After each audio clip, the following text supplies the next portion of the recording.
Please subscribe to Facetv Africa and turn the notification on. Facetv Africa, ẹ jọ̀ọ́, subscribe, hete. Face TV was Swoby. Good day, welcome to this broadcast. Today we are looking at still the military coup in Gabon, and it has spurred reactions from different political leaders. Now, Atiku has spoken on the military coup, and he's advising African leaders that democracy and democratic governance have come to stay as a preferred form of governance. He also condemned the recent coup in Gabon and calls for a focus on addressing the root causes of coup in Africa. He suggests diplomatic engagement by ECOWAS and the African Union to encourage soldiers to return to the barracks. Former Vice President urged African leaders to focus on the causes of the coup. We should not look at the symptom. It is abnormal for a doctor wanting to treat a patient looking at the symptoms and not the root cause of the sickness. You cannot cure cancer with malaria medicine. So that is the long and short of what Atiku is saying. And also, I think he's referring to the president of ECOWAS, that is Bola Ahmed Tinubu, saying that we should address the root cause of the continent's recent surge in coup rather than the symptoms. Although he condemned the coup in the Central African country, adding that everything should be done to maintain democracy on the continent. The coup in Gabon stands condemned. Democracy and democratic governance have come to stay as a preferred form of governance. It's a politician's ideology, but the people now are looking at the option of military system of government, because democratic system of government so far have not yielded the dividends of democracy. I always repeat this, and I'm still repeating it again. The people will want to prefer another system, if not the military, but not democracy. And he said that the authority should open a window of diplomatic engagement, that is the African Union, that will pave the way for soldiers to return to the barracks. So it is about diplomatic engagement. It's about dialogue, because force, the use of force, would not be tenable in the crisis we have concerning African coup in Niger and also Gabon. Yes, the latest coup brings the number of military takeovers in Central and West Africa to 8 since 2020. This is worrisome and calls for introspection.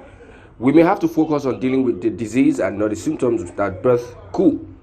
Still, after the presidential candidate of the People's Democratic Party is still saying that, he's still reiterating, recalling that we need to deal with the root cause of the problem. Now, it is time that we need to look at introspection.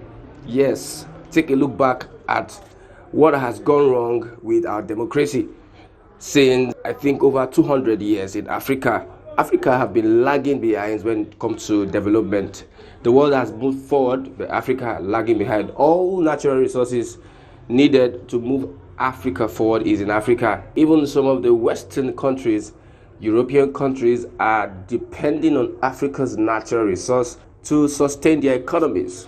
They exploit African economies, African resource to sustain and also to maintain their standard of living. Why is it that Africa, that has these resources, are not using it to better their continent? Africa, one of the less developed continents in the world amongst the 7 continents. You see all these kinds of things. So Atiku is telling the President Tinubu and the African Union that they should focus on the root cause.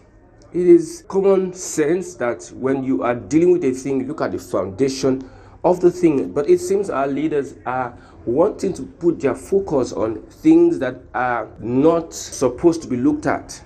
Now, the military invasion of the Niger Republic would not yield any results. Instead, it's going to create more animosity among African nations, and that will give France the opportunity, world powers, imperialists, the opportunity to keep on exploiting the African continent. They want to put you in this array so that they can have their way exploiting the African continent. When there is no unity, there is no moving forward. So Africa needs to unite. African Union has already condemned the coup in Gabon, and they are looking for sanctions.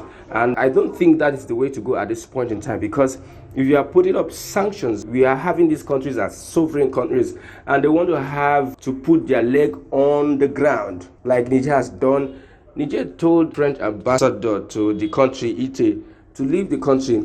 That's the last 4 days, but he has refused. Now, the junta in Niger Republic cut off the light and infrastructure, water from the French ambassador's office and has told him to leave the country. This is as a result of sanctions you give to such countries. They want to retaliate back, and it's going to cause animosity amongst nations. So it is very, very wise to look at the foundation of the problem, that is the disease, and not focus on the symptoms. Yes, we know that everybody is against military rule, but what do we do at this point in time? What do you expect us to do when the civilian regime, when democracy has brought the country backward and the politicians are the cause of this? Looking at Cameroonian's president, he has been there for more than 40 years. He's old and he's almost bedwetting, and still he wants to become president. Is there not an irony? Somebody who is over 80 and still wants to become president. He has been president since the inception of his democracies, yet the country has not been moving forward and still wants to be president. So if now there is a military takeover, some people will now come out and say that we condemn, it's not good, it is not good. So what is happening? Paul Kagame has been there for almost 23 years, and no one else, although he's performing well and better, but in developed societies, this democracy, this is not a monarchical system of government. In developed societies, there is a time frame for elections. We test new hands. What you need to do is build institutions that work, and we have different persons running these institutions at different points in time. So I personally would not go against the coup in Gabon, because if your politicians are using democracy to put you in bondage, then you need to liberate yourself with whatever means. If the military coup in Gabon means liberating Gabonese citizens, then it is a welcome idea. Although the president of ECOWAS reacted to the coup and said it is an autocratic contagion. That's a big grammar, autocratic contagion. And he said it's spreading across Africa, and he is committed to working with other heads of state in the continent to defend democracy. Yes, let's defend democracy, and let the defense of democracy show on the lives of the people. Let it show on the continent. You can't say you are defending democracy for years and there's nothing to show about it. The African continent is not moving forward and you are defending democracy.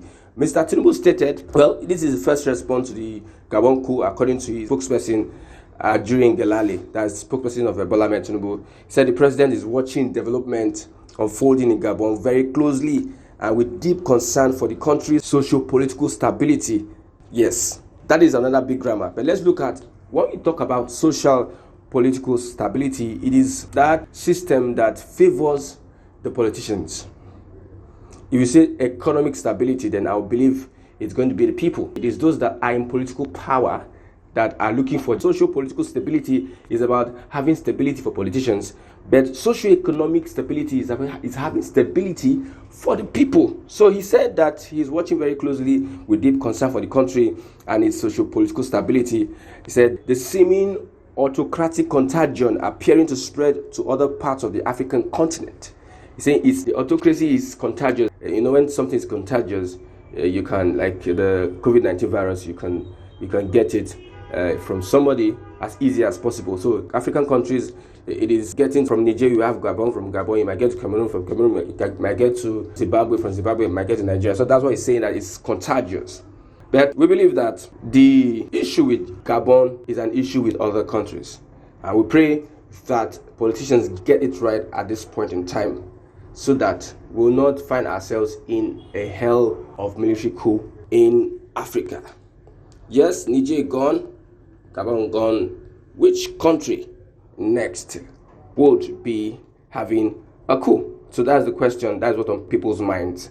We know that the president of Rwanda has retired over 1,000 military officers, and also Paul Biya of Cameroon has reshuffled his cabinet. Everybody's afraid of a military coup. Why being afraid of a military coup if you are not doing what is right? So that's the question. Thank you very much for listening. Please subscribe, comment, and like, and share. Thanks for watching. Please subscribe to Face TV Africa and turn the notification on. Face TV Africa, subscribe, hete. Face TV was Swoby.